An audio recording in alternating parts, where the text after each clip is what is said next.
जय श्री कृष्णा, राधे राधे। आप सभी भक्तों का आपके अपने YouTube चैनल श्री कृष्ण दीवानी में हार्दिक स्वागत है। आज हम सुन रहे हैं कार्तिक मास महात्म्य अध्याय 14 की कथा। सर्वप्रथम भगवान का स्मरण करते हुए सभी बोलिए ओम नमो भगवते वासुदेवाय। ओम श्री राधा कृष्णाभ्याम नमो नमः। इतनी कथा सुनने के बाद महाराज पृथु ने नारद जी से श्रद्धा पूर्वक प्रणाम करके कहा कि हे महामुने, कार्तिक मास में भगवान विष्णु की पूजा का महात्म्य सुनकर मुझे बड़ा आनंद आया। हे ऋषिवर, अब आप यह बतलाइए कि इस मास में दूसरे किस देवता की पूजा होती है? क्या और किसी की भी पूजा होती है? यदि होती है तो उसका क्या विधान है, यह आप बताइए। यह सुनकर नारद जी राजा पृथु से बोले कि हे राजन, अश्विन शुक्ल पूर्णिमा को ब्रह्मा जी का व्रत किया जाता है। कार्तिक कृष्ण चतुर्थी को गणेश जी का व्रत किया जाता है। अष्टमी और अमावस्या को लक्ष्मी जी का व्रत किया जाता है। जो कुमारी कन्याएं सुयोग्य वर की इच्छा से कार्तिक मास की चतुर्थी को गणेश जी का कर्क चतुर्थी व्रत करती हैं, उन्हें सुयोग्य वर की प्राप्ति होती है। यदि विवाहित स्त्री इस व्रत को करे तो उसका सुहाग अटल रहता है। नारद जी की इतनी बात को सुनकर राजा पृथु नारद जी से आगे कहते हैं कि हे महामुने, कृपा करके मुझे यह बताइए कि इस व्रत के करने की विधि क्या है। तब नारद जी बोले कि हे राजन, व्रत करने की इच्छुक कन्या अथवा स्त्री को चाहिए कि वह प्रातःकाल स्नान आदि से निवृत्त होकर चंदन आदि से गणेश जी का पूजन करे। फिर सायंकाल भी गणेश जी का पूजन करके चंद्रमा के उदय होने पर उसे अर्घ्य देवे। तत्पश्चात भोजन ग्रहण करे। हे राजन, सधवा स्त्रियों को अपने सुहाग की रक्षा के लिए यह व्रत अवश्य करना चाहिए। हे राजन, अब मैं तुमसे इस व्रत का इतिहास बताता हूँ। तुम ध्यानपूर्वक सुनो। प्राचीन काल में भद्रवती नामक एक नगरी में सुधर्मा नामक एक राजा था। उस राजा के 4 पुत्र और एक पुत्री थी।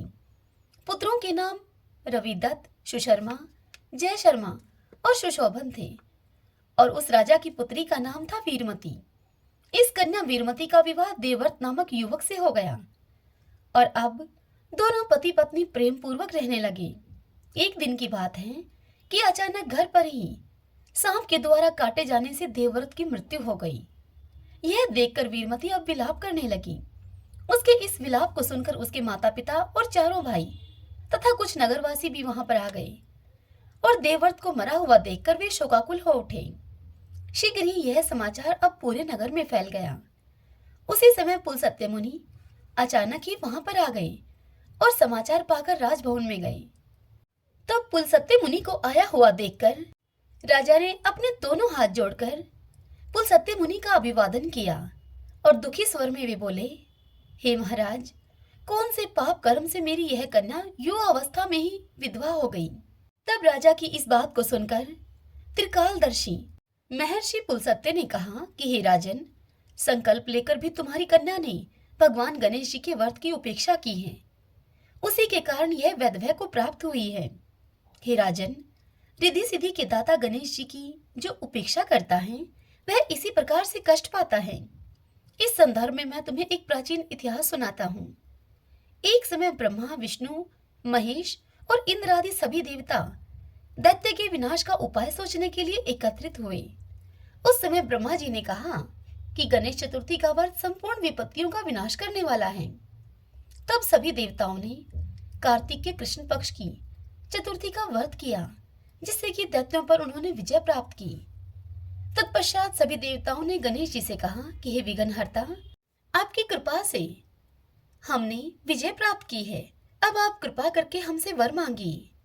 तब गणेश जी ने देवताओं से कहा कि हे देवों, यह वरदान दो मुझे कि जो भी स्त्री कार्तिक शुक्ल पक्ष की चतुर्थी का व्रत पूरी श्रद्धा और पूर्ण भक्ति से करे, उस स्त्री पर सभी देवों की कृपा हो और उसका सुहाग चिरंजीवी हो। तब देवताओं ने गणेश जी को ऐसा ही वरदान दिया। इतनी बात बताकर राजा पृथु से नारद जी बोले कि हे राजन, यह व्रत सभी सधवा स्त्रियों को करना चाहिए। महर्षि पुलस्त्य जी ने राजा से कहा कि हे राजन, यदि तुम्हारी पुत्री अभी इस व्रत को करने का संकल्प ले ले और इस व्रत को करे तो इसका भी पति जीवित हो जाएगा और यह कहकर महर्षि पुलस्त्य जी वहां से प्रस्थान कर गए। तत्पश्चात राजा ने अपने जमाता का शव तेल में सुरक्षित रखवा दिया और इसके बाद जब कार्तिक मास आया तो उसकी पुत्री ने विधिवत करक चतुर्थी का व्रत किया और उद्यापन करके ब्राह्मणों को भोजन कराया तथा श्रद्धा से दान दक्षिणा देकर उन्हें संतुष्ट किया।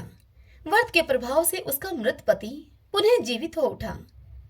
आगे नारद जी राजा पृथु से कहते हैं कि हे राजन, जो मनुष्य श्रद्धा पूर्वक और विधि विधान से गणेश जी का पूजन और व्रत करते हैं वे हर प्रकार के सुखों को भोगकर अंतकाल में देवलोक को जाते हैं।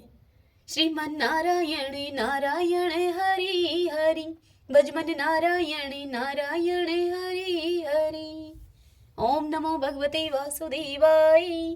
ओम श्री राधा कृष्णाभ्याम नमो नमः। आइए भगत जनों, अब हम कार्तिक मास की कथाएं सुनते हैं। तुलसी जी की कथा।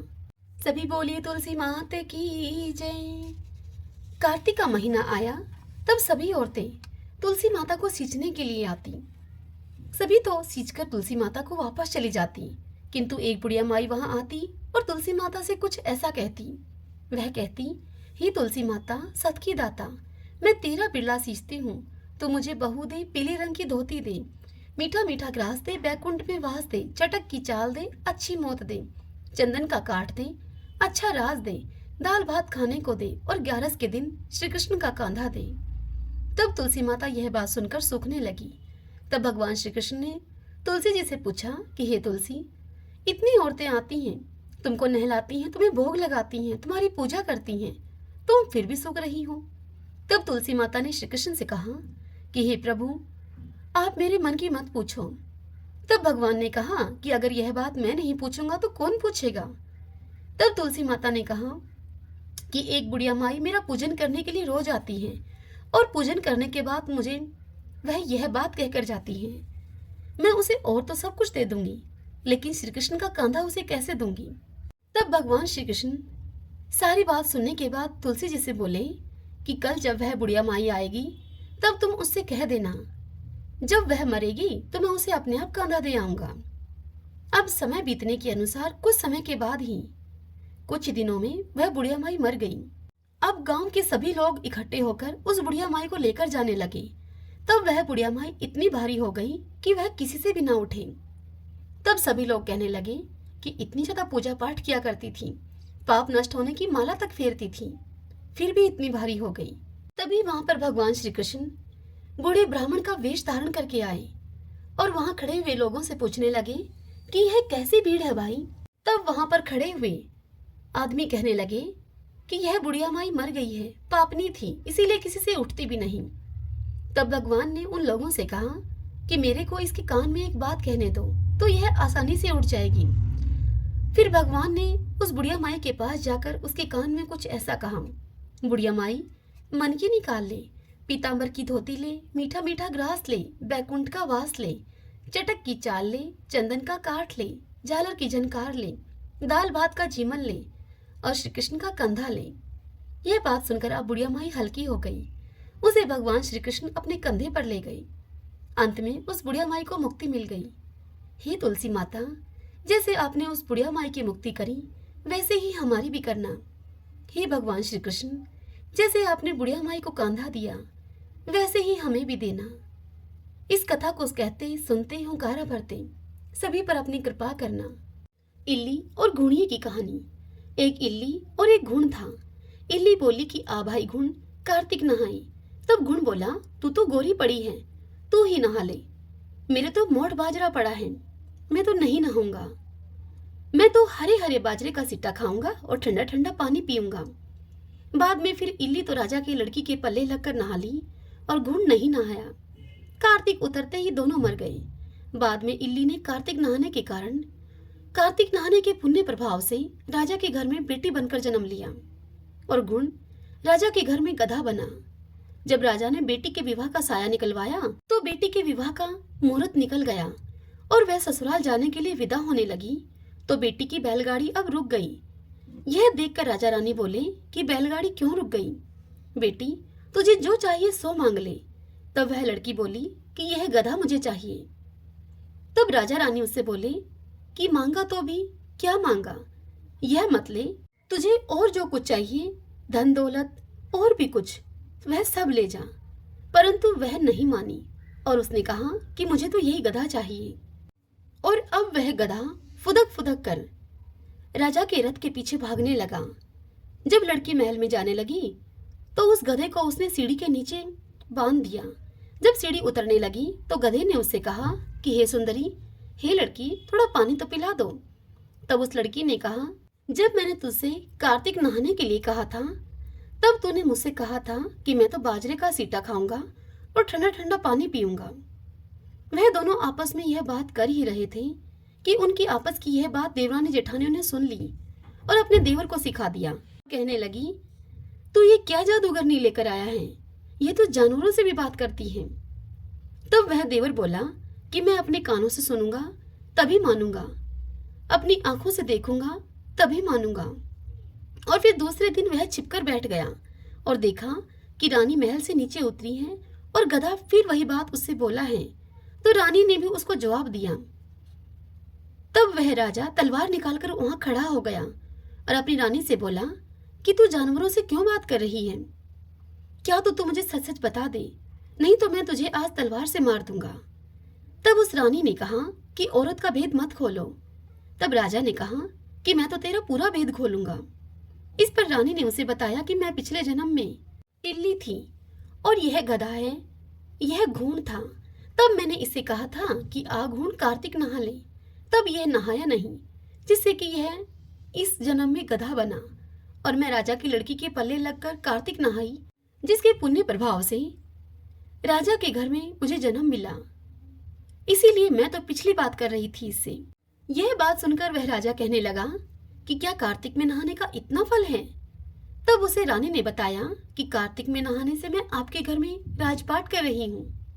यह सुनकर राजा बोला, इतना फल है तो हम दोनों अब जोड़े से कार्तिक नहाएंगे और बहुत दान पुण्य करेंगे, जिससे कि आगे हमें और ज्यादा सुख मिलेगा। अब दोनों जने कार्तिक नहाने लगे तो राजा के घर में बहुत धन संपत्ति हो गई।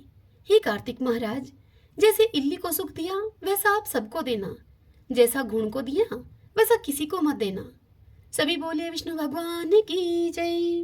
एक गंगा थी, एक जमुना थी। दोनों बहनें साहूकार के खेत में से जा रही थीं। तो जमुना ने 13 जौ के दाने तोड़ लिए। तब उसे गंगा बोली कि बहन, तुझे तो ग्रहण लग गया, यह तो चोरी हो गई। तब जमुना उसे बोली कि बहन, अब ग्रहण कैसे धुलेगा? तब गंगा ने उसे कहा कि 12 वर्ष तक साहूकार के यहाँ नौकरी करेगी, तब तेरा ग्रहण उतरेगा। बाद में जमुना साहूकार के यहाँ गई और उसे बोली कि मुझे नौकरी पर रख लो, मैं तुम्हारे घर के सारे काम कर दूंगी, परंतु मैं 4 काम नहीं करूंगी। एक तो झूठे बर्तन नहीं मांजूंगी, झाड़ू नहीं लगाऊंगी, बिस्तर नहीं बिछाऊंगी और दिया नहीं जलाऊंगी। अब साहूकार ने उसे रख लिया और 12 वर्ष के बाद कुंभ का मेला आया। साहूकार ने कुंभ के मेले में जाने लगी तो उसे जमुना ने सोने का एक टका देकर कहा कि मेरी बहन गंगा को यह दे देना और उसे कह देना कि तेरी बहन ने भेजा है और वह गोरे गोरे हाथों में हरी हरी चूड़ियां पहने यह टका ले लेगी। साहूकारनी ने वहां जाकर गंगा जी को सोने का टका दे दिया और उससे कहा कि जमुना ने यह टका तुम्हारे लिए दिया है। अब गंगा ने हाथ पसार कर वह टका ले लिया और उससे बोली कि मेरी बहन जमुना से कहना कि तेरे 12 वर्ष अब पूरे हो गए हैं, इसलिए तू अब आ जा। साहूकार ने अपने घर को आए तब जमुना मटके में पानी भर रही थी। तब वह जमुना से दोनों कहने लगे कि तेरी बहन को सोने का टका हमने दे दिया है और उसने तुम्हारे लिए कहा है कि अब तेरे 12 वर्ष पूरे हो गए हैं, सो तू अब आ जा। इतना सुनते ही जमुना जी वहां से सहस्त्रधारा होकर बहने लगी। तब साहूकार ने दोनों जमुना जी के पैरों में गिर गए और उससे बोले कि अब हमारा ग्रहण कैसे उतरेगा? आपने हमारे घर में जो काम किया है इसीलिए हमारा ग्रहण अब कैसे उतरेगा? जब जमुना जी गंगा जी के पास पहुंची तब जमुना जी से बोली गंगा जी कि तू साहूकारनी को धैर्य बंधाकर आई है या नहीं? तब जमुना जी ने उनको बताया कि मैं तो कुछ भी नहीं कहकर आई हूँ। तब गंगा जी जमुना से बोली कि उनके पास जा और उनको धीरज देकर आ, नहीं तो उन्हें संतोष कैसे मिलेगा। तब जमुना जी साहूकारनी से स्वप्न में बोली कि उठो, मैं जमुना हूँ, तुम ऐसे क्यों पड़े हो, उठकर कुछ खाओ पियो। तब वह बोले कि हम कैसे उठें, हमें तो ग्रहण लगा है। मैंने तुम्हारे से ऊंचा नीचा सारा काम करवाया है। यह सुनकर जमुना जी उन्हें बोली कि तुम्हें ग्रहण नहीं लगा है। मैं तो अपना ग्रहण उतारने के लिए तुम्हारे घर में आई थी। जब मैं तुम्हारे खेत से जा रही थी तो मैंने तुम्हारे खेत से जो कि 13 दाने तोड़ लिए थे, इसीलिए मेरा ग्रहण उतर गया है। अब मेरे 12 वर्ष अब पूरे हो गए थे, इसीलिए तुम्हारी मुक्ति हो जाएगी। तब उन्होंने उठकर देखा तो उनके सारे घर में बहुत सा धन हो गया है। हे गंगा जमुना माता, जैसे साहूकार साहूकारने को आपने दर्शन दिए और उनकी मुक्ति करवाई, वैसे ही हमारी भी करना, हमारे सारे परिवार की करना। इस कथा को कहते सुनते हुंकारा भरते सब पर अपनी कृपा करना। एक बूढ़े की 7 बहुएं थी। वह अपनी बहुओं से बुलाकर कहने लगा, बहुओं, मेरा तो कार्तिक नहाने का मन है, क्या तुम यह मेरा नियम निभा दोगी? तब बूढ़े की 6 बहुओं ने उसे मना कर दिया, परंतु सबसे बड़ी बहू बूढ़े से कहने लगी कि पिताजी, मैं यह आपका नियम निभा दूंगी, आप मेरे यहाँ आकर कार्तिक स्नान कर लेना। बूढ़ा अब हर रोज सुबह उठकर नदी पर जाकर स्नान करके आता और अपनी धोती बड़ी बहू के घर के आंगन में सुखा देता था। बूढ़े की धोती में से जैसे जैसे पानी के टपके नीचे धरती पर स्पर्श करते, वैसे ही वहां आंगन में हीरे मोती बन जाते। यह देखकर 6 बहुएं अपने ससुर से कहने लगी कि पिताजी, आप हमारे यहाँ आकर नहा लेना। तब बूढ़ा उनसे कहने लगा कि ठीक है बहू, मुझे तो नहाना ही है, सो तुम्हारे यहाँ नहा लूंगा। अगली सुबह बूढ़े ने नहा धोकर अपनी धोती उस बहू के आंगन में सुखाई तो वहां हीरे मोती नहीं गिरे। तब सारी बहू ससुर से कहने लगी कि उसके यहाँ तो हीरे मोती गिरते हैं और हमारे यहाँ कीचड़ ही कीचड़ हो जाता है। आप तो हमारे यहाँ पाप से नहाते हैं, आप ऐसा करो, आप उन्हीं के यहाँ नहा लिया करो। अब बूढ़ा फिर से बड़ी बहू के यहाँ नहाने लग गया। रोज सुबह धोती सुखा देता तो धोती में से गिरने वाले पानी के टपके हीरे मोती बन जाते। इस प्रकार अब कार्तिक महीना समाप्त होने को हुआ। तब बूढ़े को बड़ी चिंता होने लगी। यह देखकर बड़ी बहू ने उस बूढ़े से पूछा कि पिताजी, आप इतनी चिंता में क्यों हैं? तब बूढ़े ने उस बहू से कहा कि बहू, मेरा कार्तिक महीना समाप्त होने को आया है और मेरा मन करता है कि मैं एक दिन सारे परिवार वालों को खाने का न्योता देकर आऊं और उन्हें जिमाऊं। यह सुनकर बड़ी बहू बोली कि पिताजी, इसमें चिंता की क्या बात है, आप सारे परिवार वालों को खाने का न्योता दे आओ। जब बूढ़ा न्योता देने के लिए उन 6 बहुओं के पास गया तो सभी 6 बहुएं कहने लगी कि जब तक आपके घर में वह बड़ी बहू रहेगी तब तक हम खाना खाने के लिए नहीं आएंगे। अब बूढ़ा अपने घर को वापस आया और आकर फिर से चिंता मगन होकर बैठ गया। तब बड़ी बहू ने फिर से पूछा कि पिताजी, अब किस बात की चिंता है?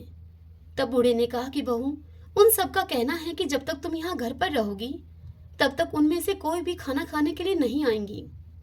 तब बड़ी बहू कहने लगी कि इसमें चिंता की कोई बात नहीं है, मैं अपनी 4 रोटी लेकर खेत पर चली जाऊंगी, आप उन्हें फिर से खाने का न्योता देकर आओ। बूढ़े ने ऐसा ही किया। तब वे सारी बहुएं खाना खाने के लिए आई।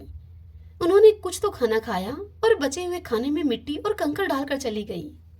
उन सब ने सोचा कि अगर हम कंकड़ और मिट्टी डाल देंगे तो बड़ी बहू को इससे परेशानी होगी। वहीं दूसरी ओर बड़ी बहू खेत में बैठी हुई यह कह रही थी कि राम जी की चिड़िया राम जी का खेत, चुगलो चिड़िया भर भर के पेट। मेरे ससुर ने तुम्हें घर में जगह दी है और मैंने खेत में दी है। इस प्रकार से वह बड़ी बहू चिड़ियों को बाजरा डालकर अब घर पर आ गई। तब बूढ़ा उदास हुआ बैठा था। अब बूढ़े को उदास हुआ देखकर बड़ी बहू को भी चिंता हो गई। वह पूछने लगी कि पिताजी, सब अच्छे से निमट तो गया ना, अब आप उदास क्यों हैं? तो वह कहने लगा कि बहू, तुम्हारी देवरानी जेठानी आई थी और उन्होंने अच्छे से खाया पिया, बचे हुए खाने में वह कंकड़ मिट्टी डालकर चली गई, सो तुम्हारे लिए कुछ भी नहीं बचा है। यह सुनकर वह बड़ी बहू बोली कि कोई बात नहीं पिताजी, मेरा क्या है, मैं तो 4 रोटी फिर भी बनाकर खा लूंगी, बाकी सब तो ठीक ठाक से निमट गया ना। तब वह बूढ़ा बोला कि हाँ, बाकी सब कुछ अच्छे से निमट गया, कुछ भी कम नहीं पड़ा। तब बड़ी बहू घर के अंदर गई तो जाकर वह क्या देखती है कि जिस खाने में वह मिट्टी कंकड़ डालकर गई थी उनमें हीरे मोती बिखरे पड़े हैं और घर अब महल हो गया है। सारा घर धन दौलत से भर गया है, अन्न के भंडार भर गए हैं। तब उसने ससुर से कहा कि पिताजी, आप तो कह रहे थे कि मेरे लिए कुछ भी नहीं है, मेरा घर तो हीरे मोतियों से भर गया है, जहाँ देखूं वहां धन दौलत की वर्षा हो रही है, अन्न के भंडार भरे हुए हैं। घर महल बन गया है। यह सुनकर बूढ़े ने कहा कि बेटी, तुमने मेरा कार्तिक स्नान पूरे मन से निभाया था और उन्होंने पाप से निभाया था। तुम पर कार्तिक देवता प्रसन्न हुए हैं, सो उनकी कृपा से तुम्हारा घर हीरे मोतियों से भर गया है। हे मेरे कार्तिक देवता, जैसे आप उस बड़ी बहू पर बरसे वैसे ही सब पर बरसना। इस कथा को कहते सुनते हुंकारा भरते सभी पर अपनी कृपा करना। तपसी लपसी की कहानी। एक तपसी था, एक लपसी था। तपसी तो भगवान की तपस्या करता था और लपसी सवा सेर की लापसी बनाकर भगवान को भोग लगाता और लोटा हिलाकर चीम लेता था। एक दिन दोनों लड़ने लगे। लपसी बोला, मैं बड़ा हूँ। तपसी बोला, मैं बड़ा हूँ। इतने में ही नारद जी वहां पर आए और उनसे पूछने लगे, क्या बात है, क्यों लड़ रहे हो? तब लपसी ने कहा कि मैं बड़ा हूँ, मैं सारे दिन भगवान की तपस्या करता हूँ, उनकी पूजा अर्चना करता हूँ। तब लपसी बोला कि मैं बड़ा हूँ, मैं भगवान को सवा सेर की लापसी का भोग लगाकर लोटा हिलाकर फिर भोजन करता हूँ। उन दोनों की बात को सुनकर नारद जी बोले कि मैं तुम्हारा फैसला कल कर दूंगा। दूसरे दिन तपसी नहा धोकर आ रहा था तो नारद जी ने उसकी परीक्षा लेने के लिए 1.25 करोड़ की अंगूठी उसके आगे फेंक दी। जब उसने देखा कि 1.25 करोड़ की अंगूठी उसके आगे पड़ी है तो उसने झट से वह अंगूठी उठाकर अपने घुटने के नीचे दबा ली और तपस्या करने लग गया। अब लपसी सुबह उठा तो उठकर वह नहा धोकर उसने सवा सेर की लापसी बनाई और भगवान को भोग लगाया। अब लोटा हिलाकर वह जीमने लगा। इतने में ही नारद जी वहां आ गए और तपसी के पास जाकर बैठ गए और लपसी को अपने पास बुलाया और बिठाया। तब वह दोनों फिर से कहने लगे, बताइए हम में से कौन बड़ा है? तब नारद जी बोले तपसी से कि तू अपना घुटना उठा। अब तपसी ने जैसे ही घुटना उठाया 1.25 करोड़ की अंगूठी निकली। तब नारद जी तपसी से बोले कि यह अंगूठी तो तूने चुराई है, इसलिए तेरी तपस्या अब भंग हो गई, इसलिए अब लपसी बड़ा है। यह सुनकर तपसी कहने लगा कि बताइए महाराज, मेरी तपस्या का फल मुझे कैसे मिलेगा? मैंने तो इतनी तपस्या की है। तब नारद जी बोले कि तेरी तपस्या का फल कार्तिक नहाने वाले तुझे देंगे। सबकी कहानी सुनकर तेरी कहानी नहीं कहेंगी तो कार्तिक का फल तुझे मिलेगा। उनके कार्तिक नहाने का पुण्य फल समाप्त हो जाएगा। सभी बोली लक्ष्मी नारायण भगवान की जय। जय जय तुलसी भगवती सत्यवती सुखदानी, नमो नमो हरि प्रियसी श्री विंदा गुण खानी। जय नंदनी जग पूजिता विश्व पावनी देवी, जयति पुष्प शराशुर भी देहु अमर वर अम्ब। श्री हरि शीश विराजनी देहु अमर वर अम्ब, जनहित ही वृंदावनी अब जन कर हूँ विलंब। धन्य धन्य श्री तुलसी माता, महिमा आगम सदा श्रुति गाता। हरि के प्राण हूँ से तुम प्यारी, हर ही हेतु किन हो तप भारी। जब प्रसन्न हव दर्शन दीनो, तब कर जोरी विनय अस कीनो। हे भगवन कंत मम हो, दीन जानी जनि छाड़ हूँ छोहूँ। सुरी लक्ष्मी तुलसी की बानी, दिन हो शाप क्रोध पर आनी। अश अयोग्य वर मांगन हारी, हो विटप तुम जड़ तनु धारी। सुनि तुलसी शाप यो तेहि ठामा, करहु बास तू नीचन धामा। दियो वचन हरि तब तत्काला, सुनो सुमुखी जनि हो बिहाला। समय पाई हो पति तोरा, पूज हो सास बचन सत मोरा। तब गोकुल में गोप सुदामा, तासु भई तुलसी तू बामा। कृष्ण रास लीला की माही, राधे सखियो प्रेम लखि नाही। दिया शाप तुलसी तत्काला, नर लोक ही तुम जन्म हूँ बाला। भयो गोप वह दान विराजा, शंख चूड़ नामक सिर ताजा। तुलसी भई ताशु की नारी, परम सती गुण रूप अगारी। असुध्वा कल्प गीत जब गयऊँ, कल्प तृतीय जन्म तब भयऊँ। वृंदा नाम भयो तुलसी को, असुर जलंधर नाम पति को। करि अति द्वंद अतुल्य बल धामा, वीणा शंकर से संग्रामा। जब नित सन्य सहित शिवहारी, मरहि न तब हर हर ही पुकारी। पतिव्रता वृंदा थी नारी, कौन सके बतहि गहारी। तब जलंधर ही वेश बनाई, वृंदा डिग हरि पहुँचयो जाई। शिव हित लही करी कपट प्रसंगा, कियो सतीव धर्म ते ही भंगा। भयो जलंधर कर संहारा, सुनि वृंदा उर शोक अपार। तेहि क्षण दियो कपट हरि टारी, लख वृंदा दुख गिरा उचारी। जलंधर ही जस हत्यो अभीता, सोई रावण हव हरहि सीता। अस प्रस्तर सम हृदय तुम्हारा, धर्म खंडी मम पति सारा। यही कारण लही शाप हमारा, होवे तनु पाषाण तुम्हारा। सुनि हरि तुरत ही वचन उचारे, दियो शाप तुम बिना विचारे। लखियो न नित कर तूति पति को, छलन चयो जब पार्वती को। जड़मति तू अस हो जड़ रूपा, जग में तुलसी विटप अनूपा। धर्म रूप हम शाली ग्रामा, नदी गंड की बीच ललामा। जो तुलसी दल हम ही चढ़ाई है, सब सुख भोग परम पद पाई है। बिन तुलसी हरि जलत शरीरा, अतिशय उठत शीश उर पीरा। जो तुलसी दल हरि शिव धारत, जो सहस्र घट अमृत डारत। तुलसी हरि मन रंजन हारी, रोग दोष दुख भंजन हारी। प्रेम सहित हरि भजन निरंतर, तुलसी राधा में नहीं अंतर। सभी बोलिए तुलसी मात की जय। अब हम तुलसी माता और कार्तिक भगवान की आरती करते हैं। जय जय तुलसी माता, जय जय तुलसी माता। सब जग की सुखदाता वरदाता, जय जय तुलसी माता।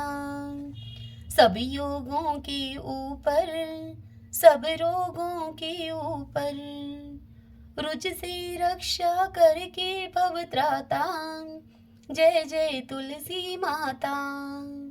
बटुपुत्री हे श्यामा, सुरबलि हे ग्राम्या। विष्णु प्रिय जो तुमको सेवे, सो नर तर जाता, जय जय तुलसी माता। हरि के शीश विराजत, त्रिभुवन से हो वंदित। पतित जनों की तारिणी विख्याता, जय जय तुलसी माता। लेकर जन्म विजन में, आई दिव्य भवन में। मानव लोक तुम्ही से, सुख संपत्ति पाता, जय जय तुलसी माता।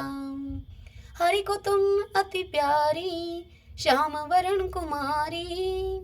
प्रेम अजब है उनको, तुमसे कैसा नाता, जय जय तुलसी माता, जय जय तुलसी माता। आरती उतारूं मारा कार्तिक भगवान की, आरती उतारूं मारा कार्तिक भगवान की। ठाकुर जी की सेवा में मैं राम नाम बोलती, ठाकुर जी की सेवा में मैं राम नाम बोलती। गाय की सेवा में मारे गोबर पानी बाड़ा में, गाय की सेवा में मारे गोबर पानी बाड़ा में।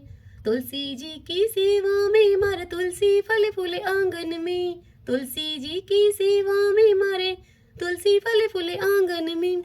आरती उतारूं मारा कार्तिक भगवान की, आरती उतारूं मारा कार्तिक भगवान की। ठाकुर जी की सेवा में मैं गंगा जल से नहावती, ठाकुर जी की सेवा में मैं गंगा जल से नहावती। गाय की सेवा में मारे दूध दही पी लोना में, गाय की सेवा में मारे दूध दही पी लोना में। तुलसी जी की सेवा में मारे बरकत है घर आंगन में, तुलसी जी की सेवा में मारे बरकत है घर आंगन में। आरती उतारूं मारा कार्तिक भगवान की, आरती उतारूं मारा कार्तिक भगवान की। ठाकुर जी की सेवा में तिलक लाग्यो मारा माथा में, ठाकुर जी की सेवा में तिलक लाग्यो मारा माथा में। गाय की सेवा में मारे घी धरो से घिलड़ी में, गाय की सेवा में मारे घी धरो से घिलड़ी में। तुलसी जी की सेवा में मारा दीवा बाती क्यारा में, तुलसी जी की सेवा में मारे दीवा बाती क्यारा में। आरती उतारूं मारा कार्तिक भगवान की, आरती उतारूं मारा कार्तिक भगवान की। ठाकुर जी की सेवा में माखन मिश्री दोना में, ठाकुर जी की सेवा में माखन मिश्री दोना में, गाय की सेवा में मारे छाछ राबड़ी थाली में, गाय की सेवा में मारे छाछ राबड़ी थाली में, तुलसी जी की सेवा में मारे अखंड सुहाग साथ में, तुलसी जी की सेवा में मारे अखंड सुहाग साथ में, आरती उतारूं मारा कार्तिक भगवान की, आरती उतारूं मारा कार्तिक भगवान की।